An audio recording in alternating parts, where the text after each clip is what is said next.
This is the Neighborhood Watch with Dr. K. Hello. And myself, Peter. And our very special guest, Mr. Corso. Nice to meet you. Thank you for having me. Yes. This is the very first time we met him. It is. We just found this guy. We found him. And we thought, well, why not? Let's do a podcast about the great film 2001's Donnie Darko. Yes. Not to be underestimated. Drew Barrymore's best work, if you ask me. Outside of Scream, maybe. Yeah. Because she was pretty great but at Scream. she executive directed. Yeah. She executive produced Donnie Darko. You're right. And that's why I'll put it one step over Scream. You're right. And then I think she had way more to do with the making of it. Yes. Of Donnie Darko? Of Donnie Darko, yes. Yeah. Well, and she was pretty much the coolest English teacher you could imagine. Oh, my goodness. That's the teacher my we all wanted. My dreams come true, right? Yeah.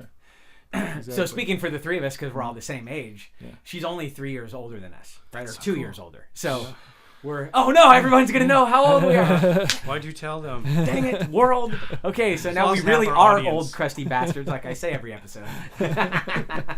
But we're younger than her. So. We're barely younger than Drew Barrymore.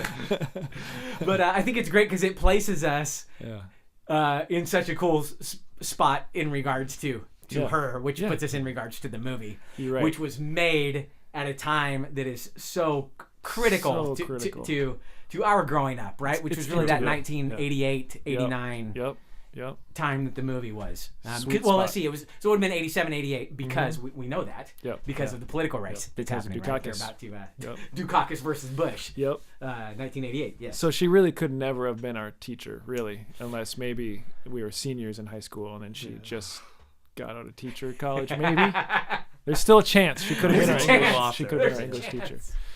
We had to go to private school. That's right. Oh, man. But yes, this movie is really great. And actually, it was Mr. Corso's idea to do this episode. It was. As our guest, we let Mr. Corso pick. Mm-hmm. And he picked a real zinger here for the Neighborhood Watch. But what I'm curious, Mr. Corso, is why did you choose this film? Yes. What was it that jumped out? It's just always been one of my favorite movies, it's got so many elements to it. There's the soundtrack is awesome, right? Absolutely. You've got absolutely. Soundtrack is incredible. The score itself is cool, but the 80s music over it just makes it totally happen. Mm-hmm. Yes. There's and there's a point on that I'd love to talk about. Keep going. Mm-hmm. But you just reminded me of something. Yes. Mm-hmm. There's a lot of humor elements in it too, scattered around, as well as big time horror with Frank. Yep. He's kind of like a Grim Reaper, Yes. In a way. Time travels in there, yes. It's got everything. Mm-hmm. Yes. You're right. Well, and it was cool when you mentioned it because I think the last time I had seen it was probably a year after it was released, 2002 or something like that. Yep. And that's been 16 years ago now. I know. Yeah. That's what you and I were both talking about. That was the last time I saw it too. It's crazy. Was right after it was out of the theater. Yeah. Speaking of humor, I told my brother that we were going to do this movie because it's probably my younger brother's all-time favorite movie. Really? And so when he texted me back, he put in there, "Shut up! Shut up, Charita!" Yeah, shut up, Charita. Speaking of the dark humor. Oh man! Which is great because she's the only one who can see him, right? Yeah. I think isn't that one of the undertones you guys got? That she's the one who's kind of you're not supposed to be here, but she's really in love with him because she drops her book and everything. You're right. I got that with the interpretive dance too. When she's doing her dance, it's it's almost like she's mocking the things that are coming out of everybody. Yes. She's showing that. You're right. Wait, I'm flipping my arms here, people. I'm flailing about. Yeah. But she's kind of because Donnie can see the paths that the wormholes, right? Yes. The and I thought her interpretive dance was of that she can see the wormholes too. That's really cool. Because she is really weird with him, and I think it's the weird thing I got from it was when she drops her books the last time we see her, and he sees that his name's written all over her book and he smiles. He's like, okay, it's because she likes me, but I think she likes him because she can see that he's the different one, right? Because we're obviously in an alternate reality for the story, exactly. Right? That could be entirely possible. Yeah. That makes a lot of sense. And I love that little touch where he puts on her earmuffs. Yes. and he's just walking around. And he's just walking around with them on. It's so awkward. But I know. It's but awesome. It's so awesome. Why did It's he like- keep him? He didn't give them back to her. He didn't take her books, did he? No. They were laying on the ground too. I know, right? He just took her earmuffs. Like Yes. she won't care. Oh, Yeah. these are mine now. Yeah. Yeah. That's really cool. Tree loves I think me. it might have been his way of Sweet. relating to her because he's totally a dark horse, right? Yeah. And she is a dark. Yes. She's not a dark horse, but she's the one that gets bullied on. Yeah. She's So on the maybe fringe, that's his you way know? of relating to her. He's like, Yeah. fuck it, I'm gonna wear him then. Yeah. You know? Well, I mean, Yeah. that moment they had just before then was just like, everything's gonna be okay. Yeah. Kind of deal. And Yeah. like there was a bonding. Yeah. Yeah. At that yeah. point. And then she was just freaked out. Totally Yeah. freaked out. Totally. Yeah. Because he's not of this world, of her world, Yeah. right? I mean, that's I mean, this I love movie it. is so great. There's so many, like you're talking about, the levels of understanding in here. And when you're watching it, it's one of those beautiful time travel movies. The opposite of like Terminator Genesis, where Terminator Genesis was them, the writers just trying to get to the end, right. like they're trying, they're not dying. Yeah, they have not, everything does not make sense, Right. and they just given up. They're just like, it's a time travel movie. Arnold Schwarzenegger is funding this. Yes. We just need to get to the end of this, and we'll get paid. Yes. Donnie Darko is the opposite. That's right. The writer and the director too, Richard Kelly, Richard right? Kelly. He's planned everything out like a watch, so it all Absolutely. fits together and it wraps up Absolutely. in this beautiful bow at the end. That is a Absolutely. great You know. movie. Absolutely. And normally I would be totally against the use of those the segue frames that they're using where it's like chapter 1, chapter 2, and you're seeing inside the 6 hours left. right. It's Dr. What's her name? Dr. Death or Grandma Death. Yep. Yeah. So we're seeing Grandma Roberta Death's Sparrow. book, Roberta right? Sparrow, yeah. And normally I don't like that hand holding shit where it's like, hey, look, and now we're going to explain it. But in this movie, I think it worked fucking perfectly because of exactly what you said. We're dealing with time travel and we're not where we're supposed to be. Yeah. Right? Yeah. Right. And so it's awesome that they're like, okay, and then she says this. Yeah. Okay, and then she says this. Because we're going on Donnie's Darko. Yeah. We're going on Donnie's Darko. We are We're going. going on Darko. Donnie's Darko's journey with him Yeah. as he's starting to understand Donnie's dark journey. Yep. Grandma Death's understanding of time travel. That's right. Fucking Yeah. great. So we need great. some like mileposts or whatever you want to call it. Yeah, you know? yeah, exactly. Some Yeah. markers. Yeah. And it was a real good way of like, here, this happened, and then you get a breather for Yep. just that like 10 seconds Yep. when you get that segue, and then it goes into the next thing. So it really is like a book where you're going from chapter to chapter. Yeah, I thought that was good because when you do that wrong, it's fucking phony, man. Exactly. It's It's boring. really phony baloney. and it takes you you're out of the like, experience and everything. But yeah, it's almost like Yeah. with this movie, you needed those markers just Yes. to kind of ground you. Right. Because Right. it was a lot like David Lynch, like Mulholland That's Drive right. or something. That's Even right. the editing was really similar too in a lot of Totally. places, where it was like He'll just wake up outside, Yeah. especially in the beginning, right? right, You're and like, what the you fuck? What's feel going a on? little disoriented Yeah. throughout the thing because Although that's what Lynch wants. yes, Yes. for This Lynch, is a little different. That- Exactly. that's a good Like point. Richard Kelly's a little more Yeah. caring. Right. Where he's like, well, I want you to be a part of this. Yeah, I- Not just freak the fuck out by it. You're not just seeing what I see. that's a good point. That's and a I'm good not going point. to let you in on the. He's like, I'm actually going to try to tell a cohesive story Yeah. that makes sense. Yes. Not to knock the king, yeah, but. no, Yeah, right. right. Love you, David. Yeah, Lynch. But. yeah. So yeah, what a great movie. And I think let's just kind of walk through it because I Yeah, think that's kind of absolutely. a good way. Yeah. Like you already mentioned, the movie starts with him. He just Waking up. Yeah, he just wakes up in the middle of the some- street, right? With Well, the, it seems like a road like way on the outskirts of Yeah. town, you know? Yep. It's got a nice view. Yeah. He just wakes up, his bike's laying on He the wakes Yep. up. pavement next Yep, to yeah. him. Yeah, that's the first time, right? Because the second time's when he wakes up on the links, right? Yeah. Yeah. That's, That's right. Yeah, That's that guy's like, Yeah, and then Son? then the last time is when he wakes up in the front yard. Donnie Darko? Yeah. Donnie Darko. Right. yeah. And Jim Yeah. Cunningham Yeah. is there Yeah. like, who's this kid? Yeah. That's good old Patrick Swayze. Oh, Oh, man. man. Genius, too. I mean, Yeah. just the Yeah, fact that well he got done. cast for that Yes. part, right? I mean, Yes. here really is the all-around good American, Yeah. the straight American guy who plays Yes. relatively straight parts, right? Yep. He's And like he the- plays the most crooked part, arguably, in the entire Uh-huh. movie, right? The entire movie's crooked, Yeah. but he plays the most. I don't know. I Yeah. really don't like the gym teacher. The gym teacher's the one of all the characters Mm-hmm. who I probably have, or the Mrs. Farmer? Mrs. Farmer, right? Yeah. Yeah. I think she's the character that I bought into the most as far as like, dang, Yeah. that's the type of person. Yeah. Like, Yeah. I can't stand to be around you. She's the villain. Yeah. Really villainous. She right? she fills that archetype, right? Yes. She's following this leader, Jim Cunningham, who's like a positivity dude. Right. But she's all about the fear-love spectrum, right? Yeah, right. But it seems to me like she's like super afraid. Yeah. Oh, absolutely. It's always the people who are really afraid who are preaching the positivity message. Absolutely right. That's you perfectly grasp. I think that's what I took out of the movie. That's exactly and it was and it's important to note that in 1988 that like grabbing to hold on to neoconservatism for what it was then, or like losing it to the to this kind of more social leftist thing that was going on. Man, religion and the positive thinking stuff and all of that was like just grabbing furiously. And we see that in her character as being one of the followers, right? Not the mover and the shaker, which is Patrick Swayze's character. Yeah. Which you could say is the bigger evil. But I would argue that she is the one that everybody has to deal with every day, right? Not everybody gets to know the Patrick Swayze, the mega church preacher, right? Only some people are close to him. But everybody's close to the zealot. Yeah. Right. And she's the zealot. Nice. Yeah. Totally. You've got Donnie's sister, who's vehemently like a Dukakis fan, right? Right. That was great. But I love her too, Gyllenhaal. One thing I want to say, Maggie Gyllenhaal. Yes. One thing before we get over there, though, I want to go back to Mrs. Farmer. Yes. And I just want to touch on one of my favorite lines in the movie was when she said, "He told me to put the fear-love spectrum in my anus." Yes.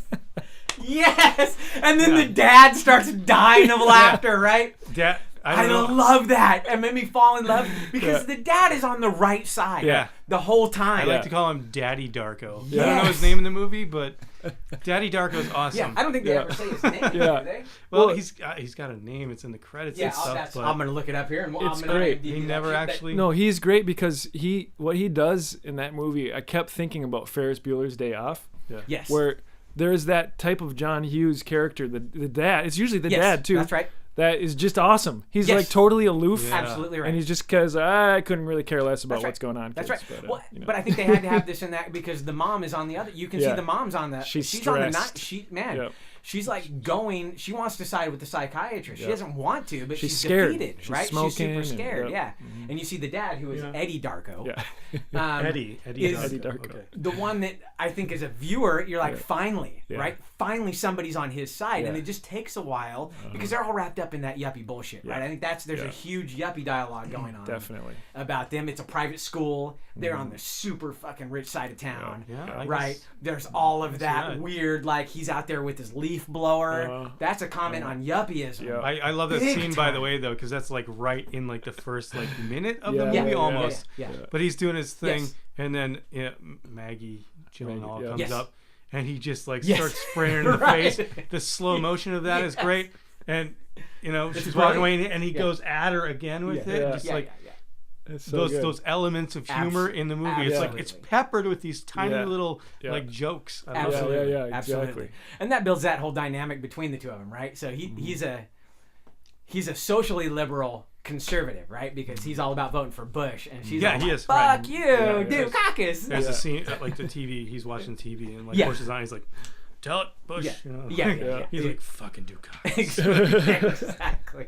Didn't she write that on the little whiteboard? Yes. On the Vote which was great because that was really foreshadowing, right? For when what's his name goes to get the beer. Yes. Frank was here. Frank went was to here, get right? beer. Because they keep showing you that board, and it becomes the familiar thing. Yes. Also, and it's a turning point at the end, right? I just realized, there's that. Her writing that, then Frank writing he's going to get beer. Yes. But also when one of the points when Donnie sleepwalks to the links. Yes. He grabs he marker off that he gets too. the pin. Yeah, and it's writes like on his arm. 3 points they show that same board. Yeah. That scene is shot so good too because the camera's real close in on him, but it's like off centered, so you see his face and you see the side of the refrigerator, and he's just kind of like he's doing that weird stare, and he grabs the pin, right, and then it cuts out. I remember I was watching, and I was like, "This is fucking great." Yeah, and then you see, the next morning when he looks at his arm, he's like, "Oh, it's got the date on there." You got to hand it to Jake Gyllenhaal there, because he was really a master of that kind of like, it's basically what he's doing is Malcolm McDowell from Clockwork Orange, right? Oh, dude, he's doing that same kind of look, right? Thank you. And it's nailed beautiful. it. Yeah, it's beautiful, and he does a great job. Yeah, I have to say, for me, I wasn't much of a huge fan of Jake Gyllenhaal at the time that movie came out. Right. Well, he's kind of unknown, right? And then I saw him in that The Day After Tomorrow, I think it was. Oh, okay. Right. Yeah. I fucking hate that movie. It's kind of a piece of shit. Oh, it's terrible. It's got such a great promise, but everything was horrible in that. Like, remember noticing him until Brokeback Mountain. Then I was like, okay, because I just read Annie Prolo's book right before the movie came out, and so I was like, oh, okay, this is gonna be good. This is gonna turn conservatives fucking upside down. Right. Yeah. Well, then I was like, I remember after The Day After Tomorrow, I was like, this guy sucks. He is like, terrible, right? Right. And then, but then what changed it for me kind of was, well, I mean, he was great in Donnie Darko, so I was like, okay, he does have potential. Yeah. But then I saw Nightcrawler. I don't know if you guys seen that. But I haven't seen that. It looks great though. Yeah. That's where he just blew it out of the park, and I was cool. just like, this guy is a legit actor. Like he's incredible. I mean, in Nightcrawler, all I'll say about that movie is that what he does, I think, is really difficult to do as an actor. Is to create a character, one that's totally unique, right? Completely unique, and then you actually dislike this character. You're following the character around as the protagonist, but you actually dislike him. You don't like him? Oh, that's great. You're still hanging on somehow, and you're somehow kind of rooting for him, but you're not really. It's just this weird thing that he does. Right. Where it's not like a true anti-hero, right? Where you can really be like, I don't agree at all with this. Deadpool. Yeah. Morally, Deadpool's utterly bankrupt. But He's you one love of these him. worst human beings, but you love him, right? Yeah. Well, same. Go back to Clockwork Orange too. Exactly. Alex is the epitome of that too, right? Where he's even worse. He is a horrible person. He's a terrible person. But you're rooting for him the whole time. You love this guy. You know? Yep. So, so good. Yeah, good job, Jake Gyllenhaal. That's all I say. Yes. And Maggie too. Yeah.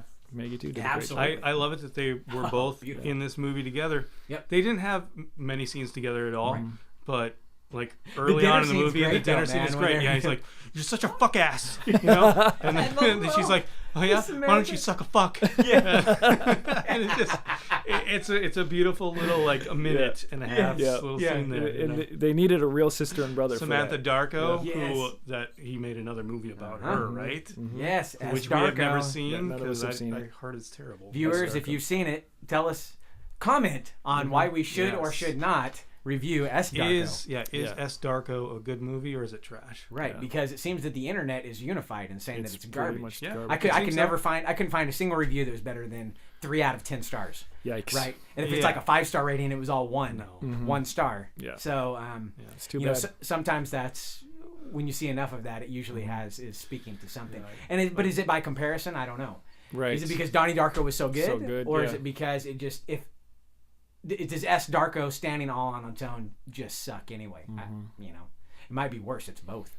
We're gonna have to investigate that. I think if we get actual comments that say you should watch it, right? I think we will. Yeah. Will we, Mr. Corso? Yeah. Okay. I'll definitely watch it for sure. There we go. We can piggyback. I don't know if we're gonna love it or review it. But Yeah, right. I mean, hey, we can talk about it for 20 minutes on our it. Evil Dead, our next Evil Dead, first installment of Evil Dead. That's right. By the way, we're gonna start titling every episode Evil Dead 2. Yes. Even though we don't talk about Evil Dead 2. Yes, right. Because Evil Dead 2, like 50,000 people have watched. Yeah. But they won't watch anything else we have. I know. So I don't know what's going on there. Did we talk yet about how in the movie here they did go to Evil Dead? Go ahead. Yes. Go ahead. Yeah, they did. I mean, brilliant. It's brilliant.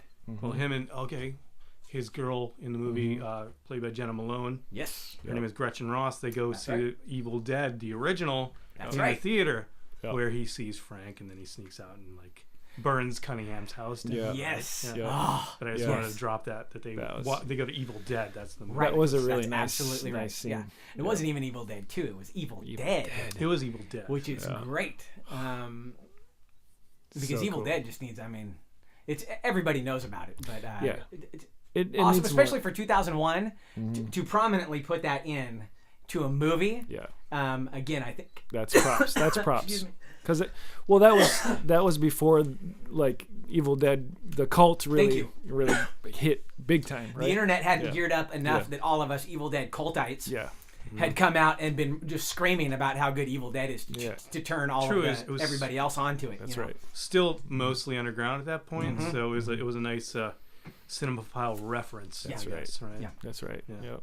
So speaking of that scene, when he goes, I thought it was.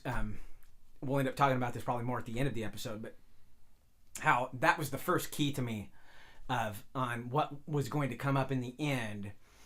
In that when he leaves and he's just walking down the street and he finds the wallet, right? Yeah. Okay.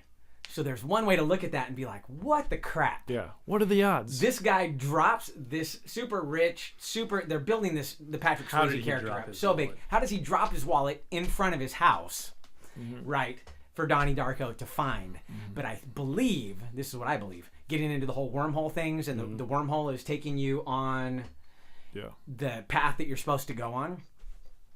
The huge majority of the movie, except for the very beginning and the very end, we're all in his alternate universe, right? We're all in the path that he takes if he was to live by having not killed Frank. Isn't the whole movie just in the first universe? I mean, like, sorry, what are you thinking about it? Well, I think the whole movie takes place in the second universe, in his alternate universe. Yeah. So what I mean by that is, in the beginning, we see him. So when the jet engine falls on the house and smashes everything, that's the first time that we see him sleeping up up there on the hill, right? Yeah. And he's up there because Frank. Is it because Frank told him to go up there? Actually, that part is kind of unclear. Sorry, when he comes back from the golf course. Isn't that when he comes back to the house and the jet engine fell in the house? Because I don't think the opening scene of him So it was the golf course one. It was the golf course one. Yeah. But the first one is when he's watching TV, right? Because that's Well, when the dad's watching TV. The dad's watching TV, yeah. Because that's what it goes back to. And his sister comes in the door, and then the chandelier, Yes. And that was the night before the Lynx, is what you're saying then, right? That's the night before. Then the next thing after that is he wakes up on the Lynx. He wakes up on the Lynx, and then he finds out like, oh, my whole house is destroyed. Okay, right? so that night, so I'm picking the wrong night. You got me. Thank you. Thank you for the edit there. Good. I'm kind of confused now. Like, you're right. I want to watch that again. Wait, which night did he actually? No, I know because the first night night's where he wakes up in the street and stuff. Yep, he just walks home and then just on the board it just says, "Where's Donnie?" Yeah, where's Donnie? And he just kind of walks in. He just lumbers in. Yeah. They're like, where are you at? Yeah. And he just starts eating. Right. Yeah. So it's kind of it feels like it's a recurring thing for him to just disappear. That's probably what they were doing. They were establishing that he just kind of flakes off and takes off because they do have to establish that he's either crazy or he thinks he's crazy. Right. And his mom says that too. She says, or it's his sister. Either one, they say, where do you go to at night? Yeah. They actually say that. Right. Right. That's his mom, I think. Rose Darko says that. Right. But anyway, I think that's where that's where it splits, where he splits off of reality, right? Is when he wakes up on the Lynx. Yes. And so what we see throughout the movie is his alternate. What actually happens is because when that ends, that gets us to where he's watching himself die. When he's holding his dead girlfriend up at the place where he falls asleep the first time. Yeah. Up there. That's a junkyard or something, right? Because they're out there. When they're out there shooting their guns, that's always from the same spot. Yes. Yeah, it's just some I think it is some hill where they have a couch on. Okay, so whatever that is.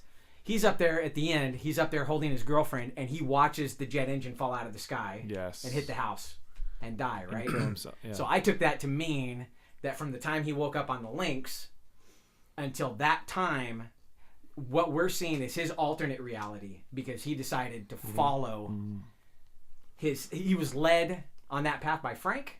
Yep. Because ultimately, it's all got to do with Frank, right? Yeah. Doesn't it? I mean, I think so. Because in the real reality, in the reality where he lives, he kills Frank. Yeah. But in the real reality, if what we see at the end is real, he doesn't kill Frank. Right. Because then you see Frank just kind of like holding his head. Because Frank's sitting there doing his costume and he's rubbing his head and they're all like feeling a thing. And everybody is feeling because that's when they're that's getting back to that whole thing about that was in the book or one of those, right? That's in one of those chapter pages where it's saying like the people who come close to going over to the alternate reality have a premonition, but they don't know what it is. Yeah. And then that's when we're seeing when everybody's having their moment about like, oh man, it could be different. Yes. But the thing that could be different was that Donnie didn't get killed. Right. And so that's why Gretchen waves at the mom, and the mom kind of waves too, because they don't know each other, but then they kind of feel like they know each other. Right. So that was a cool moment. Yeah. Sorry, we just confused ourselves and everybody else. My bad. But you really confused me too, because it made me think of things differently. Like But I think what you're saying makes sense though, is that's a perfect loop. The whole movie is an alternate universe. That's exactly how I pictured it. And actually, the reality was that Donnie just got killed with this jet engine falling out of the sky. The jet engine is the only thing that doesn't make sense, because where did it come from? That's right. Right? And that does make sense if he lives in an alternate reality. Yeah. Which is why I think it makes sense that he finds... So there's a whole bunch of things that happen in what I'm calling the alternate reality, which is the main course of the movie, like finding the wallet, because every single thing that he does in that helps him in some way, right? Even though we see him deteriorating mentally, like he's always questioning whether or not he's crazy.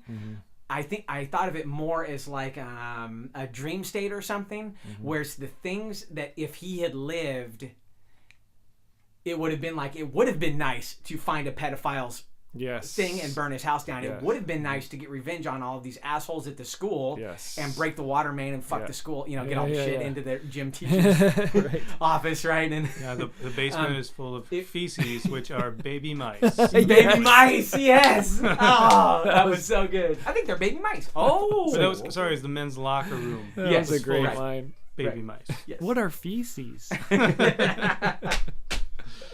Right. But it's that kind of like that like dreaming, like how could have been. Yeah. And he kind of gets to check all of those off. Yeah. In the alternate universe, he gets the girl. He gets to he gets to meet a girlfriend. He gets to have sex, because remember he's totally like bent out of shape over his sexual situation. When he's under hypnosis, he's just like, oh man, sexually frustrated to like the nth degree. Yeah. And the doctor starts freaking out. Right, I love it. Yeah. The clap on, clap off, hits him. So what we're saying here is almost as if Donnie Darko is like our generation's It's a Wonderful Life. Oh, yes. What'd you say? Wow. Yes. Right? Because that's kind of It's a Wonderful Life, Dr. right? K. I never thought about that. Dr. K. Peter. Fuck, that's a great That's great, Pete. That's what it is, though, right? Yeah. Thank you. I just thought of it right now. Dude, totally. That's exactly it. What if? It's the big what if. It's the big what, and you get to travel with him and find out all these what ifs. Well, it's a wonderful afterlife. No, it's a wonderful. It's a wonderful death. It's a wonderful wormhole. It's a wonderful could have been life. Yes. It's a wonderful feces. Yeah, but it really is though, because you really get to experience all, like you just said, all those what ifs. Yeah, he gets to knock those out. I like the thing when he sticks the axe into the statue, and everybody's like, "How does anyone even do that? How is that possible?" Yeah. But he can do it because he's in his kind of alternate reality. He's a superhero. Right? He is the only one. He's the only person who's making anything different. Dude, you just said something there. When he's walking with Jenna Malone after those bullies or whatever, like school's canceled, right? Yes. And she's like, Donnie Darko, what the hell kind of name is that? Yeah. It's like superhero or something. Yes. And he's like, well, what makes you think I am? I'm not. What makes you think I'm not? Yeah. Right. So he really, so he really is in his alternate. I guess so. Yeah. He gets to be one of my favorite things he did in that movie was, and I remember it from the first time I saw it too, was where he just gets up in we were talking about this earlier, where he gets up and he says, how much did they pay you to be here? Yes. And that whole speech there. It's brilliant. He's just like, you know what? Absolutely brilliant. Jimmy, just take a karate class and kick his ass. And then you kick the guy in the balls. Yeah. Like, yeah. And I love it too because the like security guard, the teachers whatever come and grab him and he's just smiling. Yeah. He's just like whatever, right? Because he's doing what he always wanted to do, right? Yep. It's like that's what you wish you could do. That's right. When you're sitting in that auditorium and you've got the guy up there, blah blah blah, just cut through all the bullshit. Like I'll ask a question, smiling, and just burn him to the ground. Yeah, it's the first time he burns Patrick Swayze's character to the ground. He is kind of a superhero in this whole timeline because he's doing everything he wants to. Yes. Right. Yep. Everything. That's what I take from the movie. Yeah, absolutely.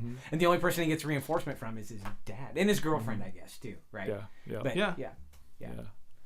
Because he's got a lot of adversity. No, his mom loves him too. Because he's like, so what do you think about having a wacko for a son? And she's like, I think it's wonderful. Yeah, that's a really great scene. She's awesome in that too. I think we got to give her props as well. Like, she was the love interest in Dances with Wolves. That's right. Yeah. What's the actress's name? And I don't know her name offhand, but she does a stellar job, and she really acts. She's so perfectly 80s mom in this movie. Mary McDonald.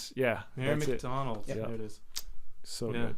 So I love her. I think the look in her eyes, like she has like this kind of like this dry humor, sarcasm. Yeah, absolutely. Like just a sparkle going on. The fact that they had her smoking too, it plays that part of her character so really good. And especially with her interactions with Mrs. Farmer too. Yeah, that's what you really get to see like how awesome she is. You see how they're so face to face. Horrible Mrs. Farmer is, and how what a champion. Her character is. Yeah. I'm really afraid of your commitment to Sparkle Motion. Yeah, we gotta talk about Sparkle Motion, by the way. Because that's and they're going to be on Star Search. Star Search. That's the breakout thing in this movie. It's like Sparkle Motion. They made T-shirts of that. I want to get one. We got to just Sparkle make some. Motion. Yes. I was watching it today. Oh man. Or watching the movie just to freshen up. Patrick Swayze, right? Yes. He's announcing. He's like, yes. Emily Bates, Susan Bailey, Samantha Darko, Beth Farmer, and Joni James. They are Sparkle Motion. Sparkle Motion. It was fantastic. Perfect. Yep. Yeah, I think all those things. One thing. Did we talk about? We did talk. That's how we started this episode, didn't it? I'm trying to remember where we recorded and where we didn't. Yes. But we talked about the Korean girl. Yes. And how Sharita. We did talk about Sharita. That, right? Yeah, that we were recording when we talked about that. Right? Yes. Okay. Good. Yep. Good. I don't have to mention anything else about her. Then. There we go. Yep. But I love her like interpretive dance and yes. Yeah. Who we haven't talked about is Seth Rogen. Is in this. Oh yeah, that's right. It's actually one of his Freaks and Geeks first mainstream Seth things. Rogen. In fact, Freaks and Geeks was just before this. Freaks and Geeks was in the year 2000. Yep. This came out in 2001. Wow. Yes. So it's like kind of like one of his first things. Yeah. He looks so young in it. I know. And his first line in the movie I like your boobs. I like your boobs. I love that line too. I love it. Yeah, that's when I was like, wait a second, is that Seth Rogen? It's great, right? Him and his, think about that. He gets friend. They're with such the asshats. Yeah. They're like, but he doesn't even get the main bad friend. He gets the goon. Yeah. He is the goon, right? They're like, hey, we got this part for you. What is it? Goon. Yeah. He's okay. like, I'll take it. Yes. I know, but he was in a lead role in a TV show though, just before that. Yeah. And then he's kind of like, who's the guy that played the Phantom? Billy Zane? Billy Zane. Yeah, Billy Zane. He is the Billy Zane to Biff. Yes. That's right. Like, yes. Biff's got Billy Zane back there with the glasses. Oh, Seth man. Rogen is that guy. Yep. Yes. Yeah. Yep. Totally. Whatever happened to that guy too? Yeah. What? Did he turn into anything? Probably not. No. I don't think so. I've not seen him in anything else. No. He was. I think he was in. Wasn't he in one of the Mummy movies too? Like the first Mummy. I think. Yeah, I don't know. But he kind of disappeared. Yeah. Seth Rogen is like, he's one of the side creatures in this movie, right? Mm-hmm. I want to talk about Donnie Darko's friends. Okay. Yeah. Those two guys are funny as fuck. Yeah, they are. Okay, they're talking about the Smurfs. Yeah. That whole they several times they're in that whatever it is. It's like there's like a shitty couch on like kind of a side of a hill. Yeah. And they're like totally. drinking beer or like these like flasks of whatever, and shooting a BB gun at bottles, and like his friend is like, beer and pussy. That's all I need. And that's dude. cuts, and that's what he says. Right there.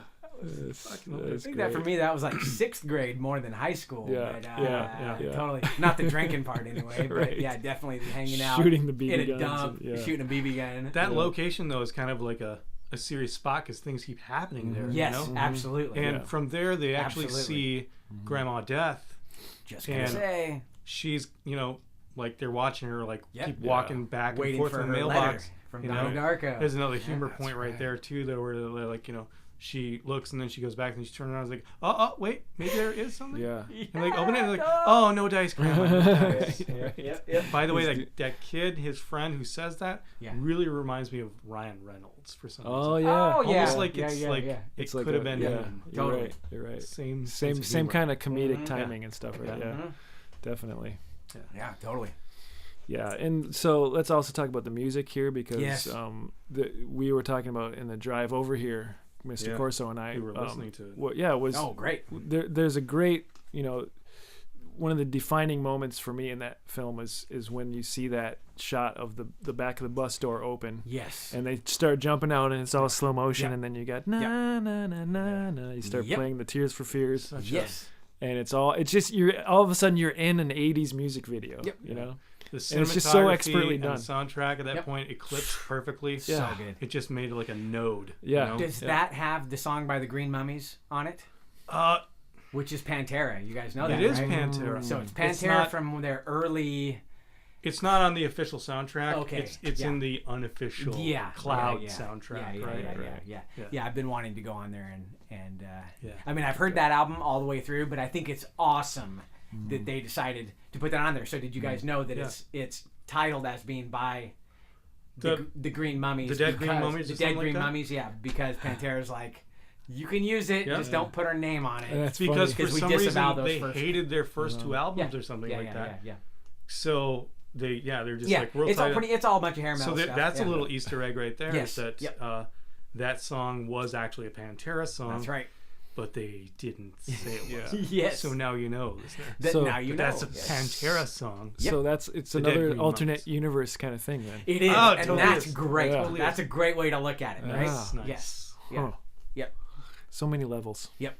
Yeah. Man. Yeah, so what else can we talk about in this movie? What else really hit you? What's your favorite part? Let's talk about that. Oh, dang. All right. Well, let's let our guest go first. Okay. Well, there's a point that I want to talk about. Like, the thing that Grandma Death whispers in Donnie's ear is, everyone dies alone. And he's talking to his psychiatrist. Yep.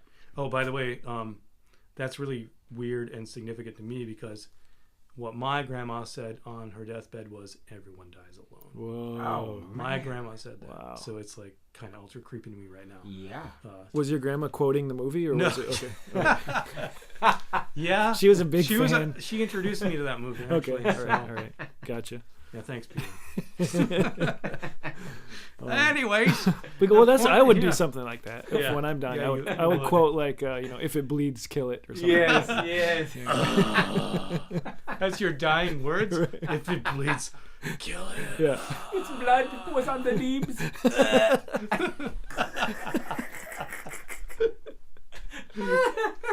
Oh, God. Yes. Okay, distraction.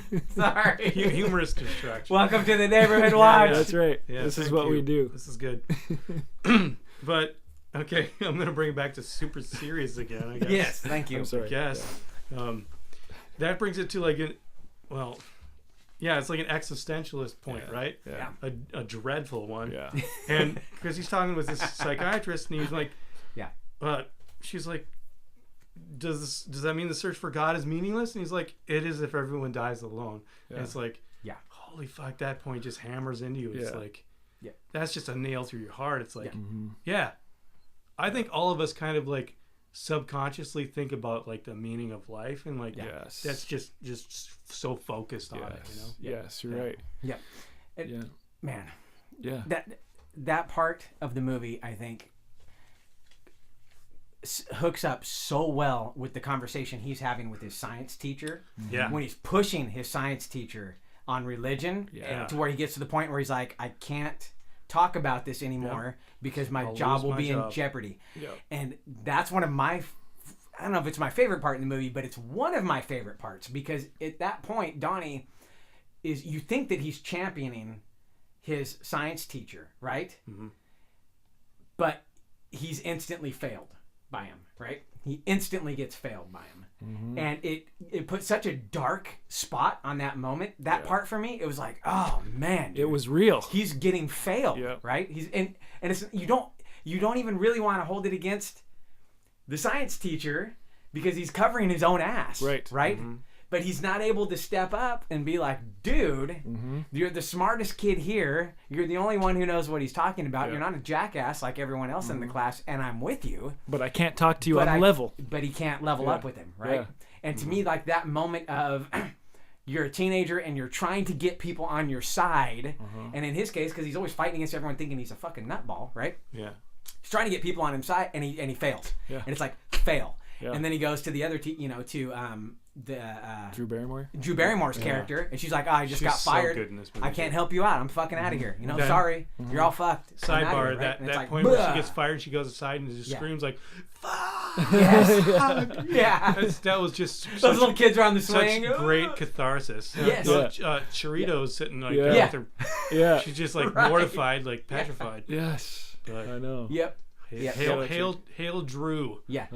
Screaming. And it's so great. It's these little moments, right? Mm-hmm. These aren't like big paradigm shifts in the story, but man, dude, they're real deal. They pull you in, and you're like, that's how people actually do react with one another. You're totally right. I think those little moments, that to me, that's the sign of a master filmmaker. Mm-hmm. When they can put in all those little moments. Those are the moments for people that love movies. Those are the moments that we're always drawn to, because they remind us. This is why we love movies, because they remind us of what it's like to be alive in reality. That's right. It's like these little jewels of soul. Yeah. Yes. Right. Yep. Just sprinkled around like diamonds. Yeah. Exactly. It's like when David Lynch takes you on one of those journeys, and you're like, yes, this is boring and weird, just like my real life.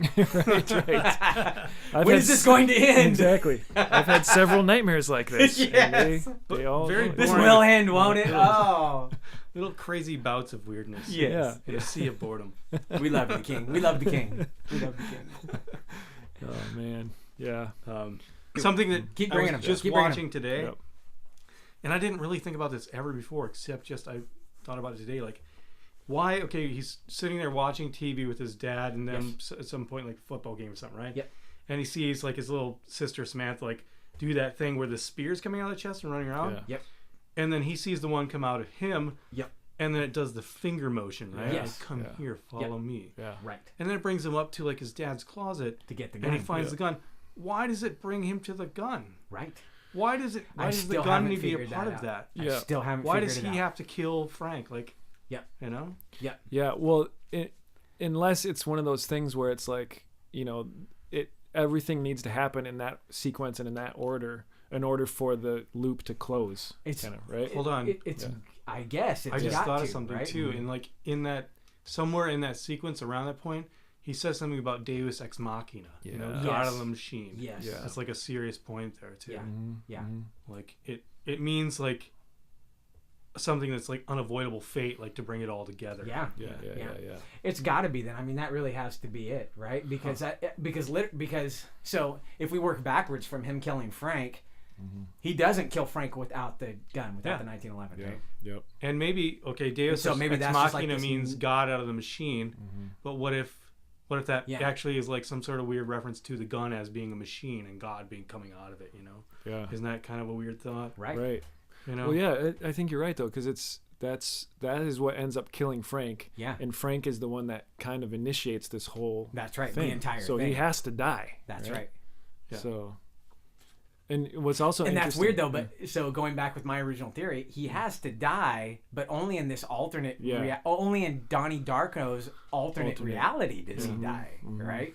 I'm kind of on a different thought pattern than you guys about this. Like thinking don't let me push it on you. Yeah. As if it sounds like you're like espousing like that there's like a prime reality and there's only like sub realities on the other side.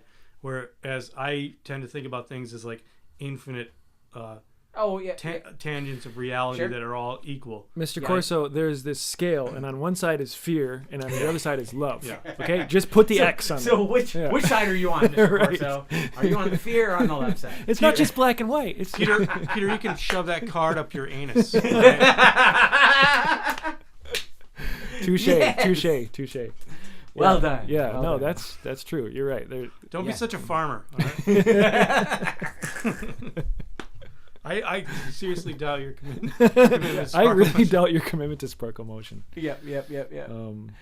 Yeah, no, the reason I'm absolutely with you, because they are talking about alternate realities the entire time, right? I mean, that's this whole idea of transcending one to get to the other sort of thing. The reason why I'm sticking with it being an alternate is because I think aren't we supposed to believe that he dies? Yeah, that's what I think. And also, he was actually arguing with the science teacher about being in God's channel. Okay. Yes. Which is speaking about a prime channel. That's right. Right. That's right. As if you could bilocate or something to a different channel that wasn't God's channel, but then come back into it. Right. No, so I think what we're talking about is two different things, though, because I agree with you. I think that there are myriad universes, and almost science is almost starting to tell us that now too. Right. But I think in the movie, it's very clear that there's either one or the other, and the other one has to loop and it has to end in order for the main one to continue. Yeah. You know. Okay. Like it has. That's so interesting. Yeah. Right.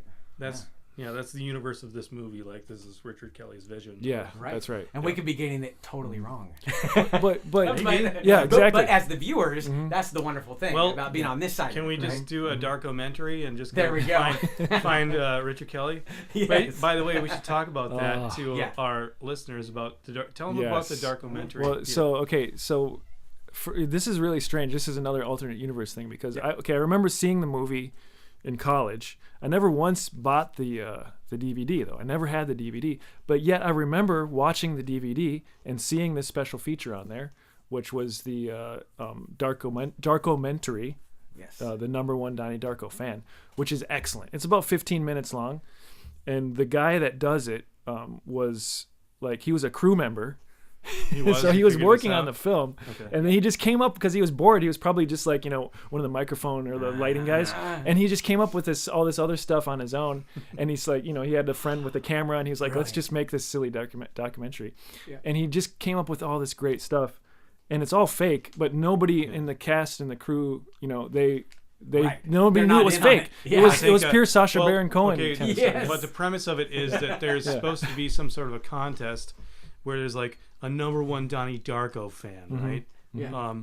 And he's the #1 Donnie Darko fan. Yeah. So he's making this film so that he can to prove to send it into him to prove that he's the #1 fan, so he can so that he can be on the extras of the disc. Right. Which this is actually on the extras of the disc. That's what's so great about it. Yeah. But it's a total lie because it was made by an inside job. Yeah, exactly. It was all fake. There was no contest. And you're saying it's mostly fake, which it totally is, but nobody knew it was fake except for him. Yeah, right. No, that's it. Right, and the point where he actually goes and wants to whisper into Richard Kelly's ear. That was great. Is Richard Kelly's genuinely freaked out. You can tell. He's like, I just want to whisper in your ear, and I thought he was actually gonna say. I thought he was actually going to whisper everyone dies alone. Yeah. But he actually just ends up kissing him on the cheek and running away. Which is the best. Oh man, seriously, that guy is hilarious. I kissed Richard Kelly. Richard Kelly on the cheek. I did it. And that's I'm done. Roll credit. Yep. Brilliant. That was brilliant. Yep. Yeah, man. Oh. So, I like the point when he's driving his car and the thematic music is playing, doom, doom, and he's singing along. And he's like, Donnie Darko, Donnie. That's pretty fantastic. So he plays the super fan. Or watch the Darkomentary. And it's funny because it's kind of hard to find it if you don't have the DVD. It is on YouTube. It is on YouTube, but it's got 64 views or something. That's it. It's crazy. Nobody knows about this. Come on, people. So you got to watch it. 4 people who listen to this, go watch it. Yeah. Exactly. Hey, I mean 4,000. Oh. All 4,000 of you. Yep. Go watch the Darkomentary quick and get that guy some monetization money. That's right. I don't know what he's doing 4 views now. Doesn't bring you a lot of cash on YouTube. No, it really doesn't. We can attest to that. Yes. Yep. Also, tell people to watch this. Yes. Yes. Come on, public. Come on. What are you doing in this for us? conversation? My good friends here Yes. have a living. That's right. That's right. Well, so our wives don't kill us. Yes, Basically. right. Or That's what we're building up to. Yeah, right. so they'll be like, okay, you can record another 2 hours about where you talk about movies. Yes. We'll watch the kids while So. Right. Yeah. So, but one thing I wanted to go back to before I forget was talking about Frank. Isn't it interesting that he's a rabbit too? Right. You know, that's something Frank the that's bunny, so that to me that kind of says through the looking glass. That's Wait. Alice in Wonderland. Follow the rabbit down the hole. Quick interjection. Yeah. Yep. One of the bands on the 80s list, Echo and the Bunnymen. Oh, Echo and the Bunnymen. Yeah. Man, Frank dude. the Bunny. Yep. Whatever. Rabbit. Totally. So there's all these parallels. Continue, sir. Yeah, no, Yeah. that's all I was gonna say was just that. That really could have been. Yeah, he's the rabbit that you follow down the hole, kind of, and Yeah. he's the one Right. where he's late for a very important date. Right. And I've always wondered too, especially after watching it 2 nights ago. Do you think that the fact that he designed his own costume, right? Because that's what we see him doing True, at the end. yeah. That has to have significance of the fact that it's a rabbit. Yes. I also like Right. the actor playing that role, Yes. James Duvall. Yes. He was in the absolutely. Doom generation, That's right. and Yep. I fucking love that Yep. movie. Yep, It's yep. just like to me, it's a cult classic. Yep. 90s. Cult Couldn't classic. agree more. Yep. Anyways, yeah. And he looks kind of like Lou Diamond Phillips too. He does. In the He's got that 80s. kind of Maybe face. a nicer, Yeah. cuter, younger Yeah. Lou Diamond Phillips. Yep, yeah. yep. You're right. Yep. You know, first Power era. Yes. New Lou Diamond That's Phillips. right. Right. Exactly. Lou's best movie that I have to get Dr. Peter. J here to sit down with me and watch. Yes. It's one of the best. One of the most underrated horror suspense movies, I think, from 1990. I haven't seen that. I'll watch Oh, it. dude, it's great. Mm-hmm. Mm-hmm. It is Well, fantastic. I always hear from Dr. K that it's got one of the best soundtracks. That's right. Stuart Copeland, from the drummer of the Police, Oh, shit. did the Yeah. score for it, and it is it is so underappreciated because I think that movie is just it flies very low on everybody's radar. That's an 80s movie, right? Well, 1990, but yes. an 80s 90, movie. right, Yeah, 90. It's 1990. It's Lou Diamond Phillips, and it's the guy who played Bubba Gump. What's his name? Oh, right. Yeah. That guy plays opposite Lou Diamond Phillips as the other main cop. He gets killed in it. Spoiler alert there. Hey, man. It's kind of about it's about a serial killer who gets Jesus Christ's the first power, which is the power of resurrection. Yeah. Oh, cool. And so Okay. yeah, It's pretty good. Now I'm intrigued. Yeah. yes, and so it's a lot of killing and. He can resurrect himself. And He can resurrect himself, exactly. Yeah, he's kind of more of an exorcist thing, I would say. It's like he dies and then his body is just able to transmutate and possess somebody else. Right. So it's kind of more of a possession movie, but Kind of like Elias Koteas. Yeah. Is that how you say his name? Yeah. In that movie with Denzel Washington. That's right. Was it The Fallen? yes, Yeah. exactly. Yep. Time Exactly. is on my side. Yes. Yeah. Yes. That's a good movie too. Have you seen that one, Mr. Corso? That's No. great. Ooh, that's a good Oh, one. dude, it's- That's yeah. a good one. Yeah. Yeah. Yep. We'll have to watch it. Yeah. Well, this is funny. This brings up the great thing here about the fact that we just do horror movies. You know, we really had to get our guest here to break us out to agree to do a horror movie, right? And you're kind of like, well, that's not really my thing, but there is. I do like Donnie Darko. Yeah. And we're Sidebar. like, yes. Yeah. Yeah. Which I mean, Donnie Darko. Is it really horror though? I mean, it straddles the fence, kind of, right? It's I don't there. think It's it's like a lot of horror. movies that are kind of Yeah. Agreed. But I probably would put it in It's horror. it's not straight horror, I don't Right. think. But then that's to make But we don't where wanna do you get put into it? That. Yeah, If right. you're working at the video store, right. sci-fi. Yeah. I don't know. See, I would put it in horror. Yeah, I think I'd stick put it in in horror too. Yeah. I think you're Garbage Pail Kids say horror. right. Yeah. So, Oh man. for any of you Garbage Pail Kids fan, the new Ooh. set that just came out, which was I Hate the 90s. I Hate the 80s. I Hate the 90s. It was I Hate the 80s, which is the new set, right? Or was it the horror set? No, I think it's the horror set. Has a Donnie Darko card in it. Oh, I mean, these two nice. guys are shaking their heads. But I know. yes. I love the So it Garbage is in Pail the Kids. Garbage Pail Well, Kid horror set. I would definitely As a have to card. put it in like horror light, but in like a existential horror. And see, this is the Yeah. problem with suspense movies, though, isn't it? Right? Because I mean, Silence of the Lambs is the crux of this argument. Is that a horror movie or is that not a horror movie? Right. I think most people say it's not a horror movie. Yeah. But if Silence of the Lambs is not a horror movie, Yeah. then there has to be an intermediate between straight Hitchcockian suspense movies and then whatever that is. Yes. I think that's where Donnie Darko falls. I think that's a rom-com. Yeah. Kidding. Okay. Hey, I'm care. Just looking you for can believe answers. whatever you want. Yeah. It's one man's search for love. Yes. Yeah. But horror is like that because gore is easy. You put all gory movies into it. Yeah. But then you've got Alien, right? We say Alien's a horror movie, but Alien's a sci-fi movie if there was ever a sci-fi movie. I think that anything that can elicit a sense of fear can be classified as horror. Because I guess so, but most people will agree with that, and then that gets into the Hitchcock argument, right? But so is Birds a horror movie? Right. Or yes or no? Man, I'm trying to think. There's some great examples. Start naming them. There's some great examples too, though, of some movies that are truly horrific. Yes. But they're not considered horror movies. That's right. You know? That's right. Like, Schindler's List. Yes. Oh, sure. Like what is it? The Pianist? The Pianist. Oh, there we go. That's total Holocaust. That's right. It's not even a horror movie. But it's never considered a horror movie. Yeah. It's a drama. Yeah. Drama this gets into the problem of categorirization. Yeah. How many people get killed in that movie and it's not a... Right. I know. Right. Right. No, it's just sad and wistful. Yeah. Yeah, so, that just gets into the problem of our brain. Anyways, one of the things I took a year of anthropology in college, right? And the one thing that really stuck with me out of all of that was that one of the wonderful things that makes human beings so unique is our just desire to categorize things. It's absolutely fundamental to the human condition to want to categorize things, and this is where we end up. You just end up endlessly arguing about is it a horror movie or is it not a horror movie? Right. And somebody else would just be like, "It's a movie. Just relax." Right? Like, who gives a shit? But I think we are on something here though, where it's I think Donnie Darko. Correct me if I'm wrong, but it seems like it was not that much of a big hit when it came out. No, right? it definitely was. No, absolutely not. It lost a lot of money too. It totally box office flopped. It did, right? And it then did. Just slowly over time, it was, $5 million to make, and it made 1.3 gross. Oh, man, that wasn't even net. That was total. So over time, it's the perfect cult classic kind of thing. Cult classic, yeah.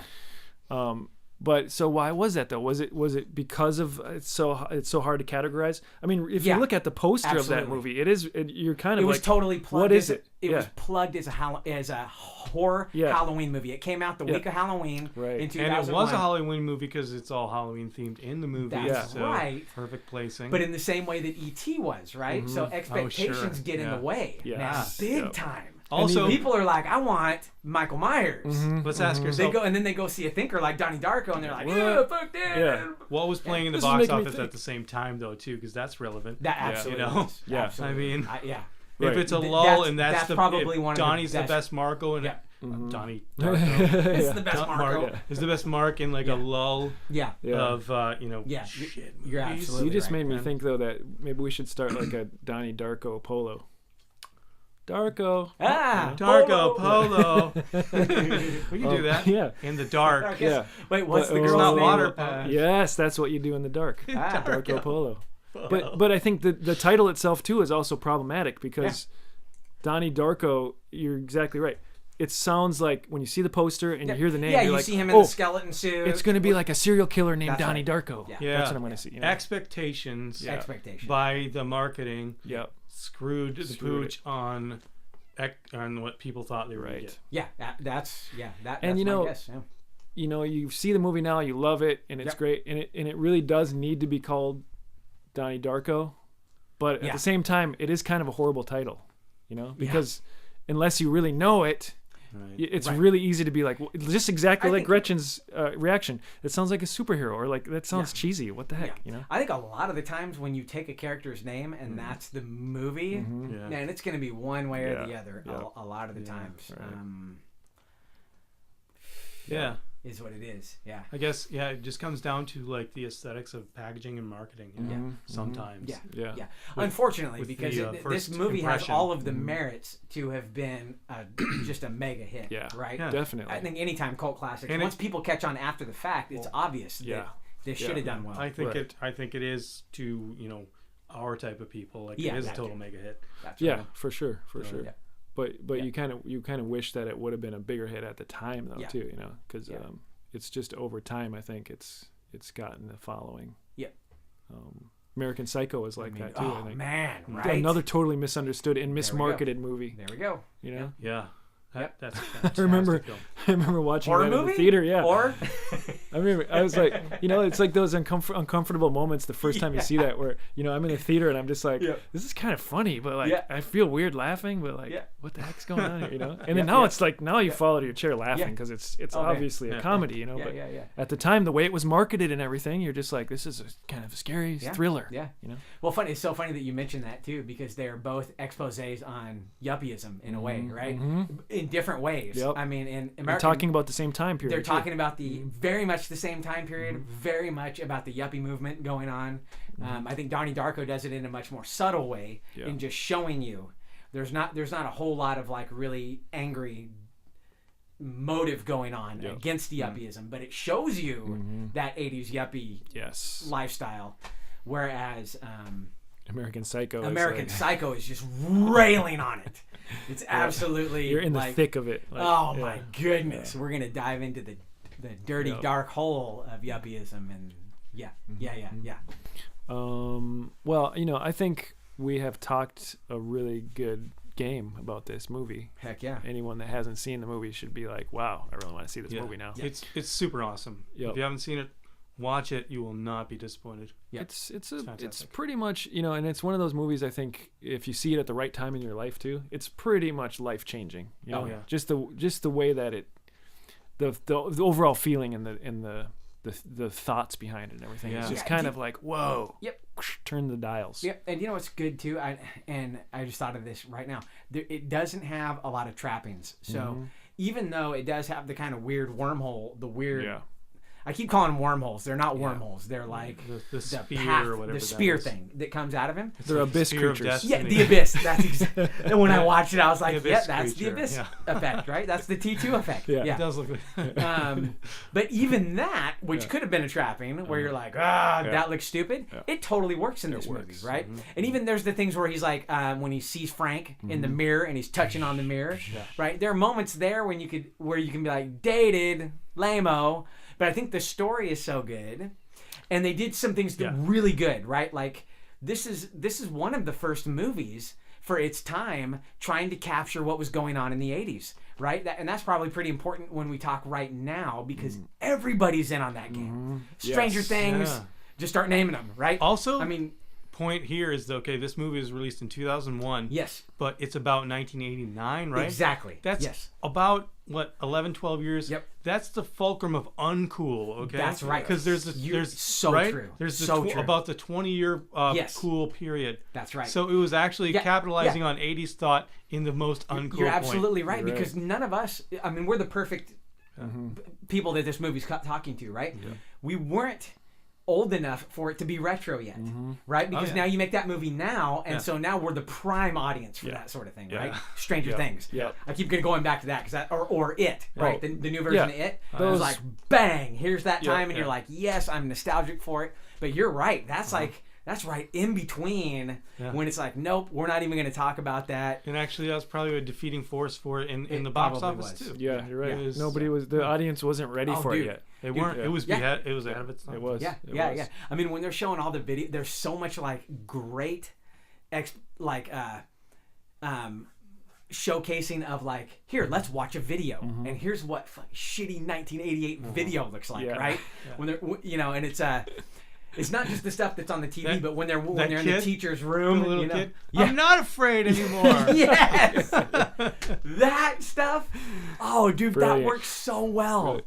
If you're totally right, if that was released right now, that would be huge. Yes, it would be huge. Yeah. Like everybody would be quoting it all the time. Yeah. So. What's that John C. Reilly skit, that show that he does? Steve Brule? Steve Brule, right? Oh. I mean, he's cashed in on that whole thing all of the Adult Swim Channel, our Cartoon Public Network, access has capitalized on the shitty format of of that weird video, pre-computer video, hodgepodgey, PBS, BBC. It's become like a classic thing now. Yeah, it really has. It's and it's funny in the same way that like shitty shaggy brown carpet that no one would ever use from the 70s is a cool retro thing. God, but imagine if you had a warehouse. You don't really want it, but you want to see it. Yeah, but if you had a warehouse full of shitty shaggy carpet in the 70s right now, you could sell it for like $5 a square foot. Oh, God, man. Yeah. Or, no, I mean like $50 a square foot, probably. That's, I feel like every episode we do, we always mention The Shining at least once. We do, and that's that's The Shining for me too. Is every time you watch the carpet, the hairstyles, the fashion. Yes, everything is just like I would never wear this stuff, but it's so fun to look at. That's right. That's your there's your Shining reference for this episode. So, that's right. So we're gonna have to do that pretty soon. We are. We're gonna have to do a podcast from the Overlook Hotel. Yes, because it's close. Right down the street. So close. So close. I mean, we're in Portland. So. That's right. That's right. Well, freaking binoculars and go look at it. Oregon. That's right. So I think we should get to our final thoughts now, Mr. Corso. Mr. Corso, you had an entire notebook of notes that you've taken. I went through it. So you went through it. Good. So final thoughts, Mr. Corso, please. Any final thoughts? This is definitely in my top 10. Yeah, I think it stands the test of time. Fantastic. It's got something to offer everyone. Yeah. It's so solid and saturated with awesomeness. I don't have any other like deep existential thoughts about it beyond that. I mean, I think you're right. It's totally solid. This movie's great. There's not really a wrong note anywhere in the movie, is there? Like, nothing really is like, oh, that doesn't really work. Yeah, there's no point in this movie that it's like they could have edited that out or it could have been different. It's all. It's a good song. Agreed. Agreed. Yeah, I really love part of the part that resonates with me, and I don't know if maybe it's part of me when I was younger, but I love the fact that he's the awkward kid, right? But he's not just the awkward kid, because that's who Sharita is, right? Sharita's the awkward kid that nobody likes and everybody shits all over, right? He's the awkward kid who's the fucking smartest kid in school and who can out-argue anybody. Now he can get his ass kicked, and he does, right? Those two kids keep trying to, beat the shit out of him. But he's the one who's really excelling, but he's the awkward kid. And I think that's, and visually, I think that's part of the movie that stands out the most. There are all those shots of him just walking and smiling, doing that like crooked, he's got the crooked walk and the crooked head tilted smile, right? And to me, aesthetically, that's what when I think Donnie Darko, I'm thinking of that. I think and a lot of people, you always think the Frank, right? Everyone thinks of the bunny, right? Actually, I think you nail a point that made it like so special to me back then was that like, I always felt like a black sheep, Yeah. But yes, to myself, like a cool black sheep, like I never felt like I was a piece of shit, just not included with the rest. That's exactly fringe, what I'm getting at. Alone but awesome. Yep, so that's right. And that's what he is, right? Yeah. He's the kid who really doesn't fit in. He doesn't fit in with himself even. He's kind of but it's so easy to connect with that part of his character that is he's struggling.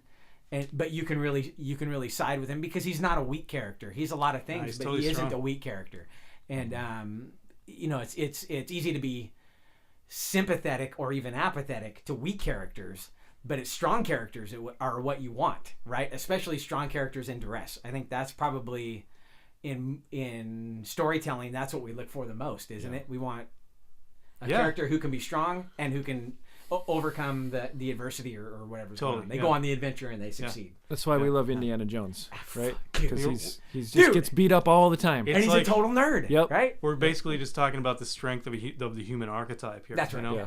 It's we're looking for like the penultimate pinnacle awesome human, and whichever form we can see it in, we'll take it. That's right. Absolutely right. And it's really somebody, I think, above all, that just stands for their beliefs. They really stand for whatever those beliefs are, regardless that's if you agree or not, right? Yeah. So you can see him stand for his and beliefs. It's cool because we can see the adversity in this movie is also totally delineated in all of his roadblocks, right? Right. All the other characters. All of those other characters in one way.